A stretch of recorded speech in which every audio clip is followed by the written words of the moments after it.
Now, I remember reading in Bill Lazonic's book, Sustainable Growth for the New Economy, where he talked about the basic science research used to be done by government labs, and then it started to be done in the United States by corporate laboratories like Bell Labs and others, and that eventually even those groups broke down, and essentially venture capital firms were considered to be the proper mechanism for financing innovation and development in the United States.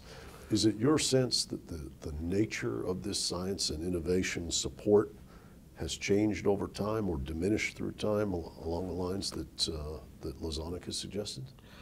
Well, I think it has changed quite dramatically, and it's part of the reason that it's so important for people to understand how our current innovation system works, because essentially the model in the middle of the 20th century was that the big corporations, General Electric, IBM, AT&T, ran these big laboratories. They had very high R&D expenditures.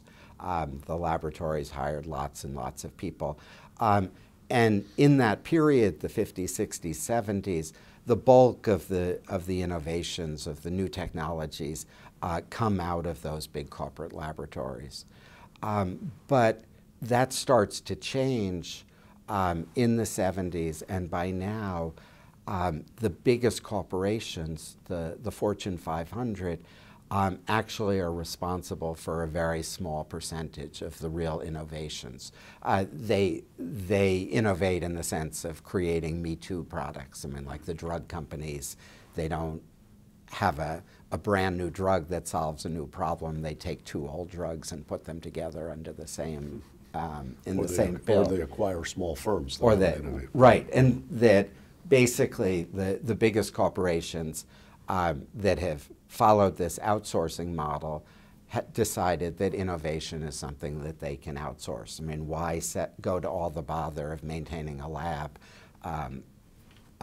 manage scientists and engineers who are notoriously hard to manage when you can just buy the innovation when you want to. So what's happened is that the innovation has migrated to this newly networked system, which consists of government-owned laboratories, university-based laboratories that are funded by the federal government, connected to small, innovative startup firms.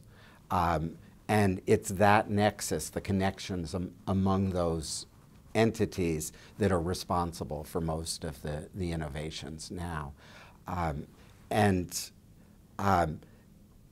That if we kind of continue with this framework which says what's good for General Motors is good for the country, we're not going to get any innovation at all, because they're no longer the ones who, from whom important innovations come. So we kind of have to have this new conceptual map. One of the storylines that we tell is that hardly anybody says anything good about the Department of Energy laboratories, that they're basically Los Alamos and Sandia and Lawrence Berkeley, Lawrence Livermore. They're the laboratories that came out of the atomic energy from the Manhattan Project, and they're still involved with nuclear weapons and maintaining the nuclear strike force. And they're kind of widely seen as the Dr. Strangelove. Nobody really likes them. But the interesting part of the story is that they've become absolutely essential to the U.S. innovation system, because they have resources, special laboratories, high-tech equipment, and fleets of scientists from physics, from chemistry, from biology.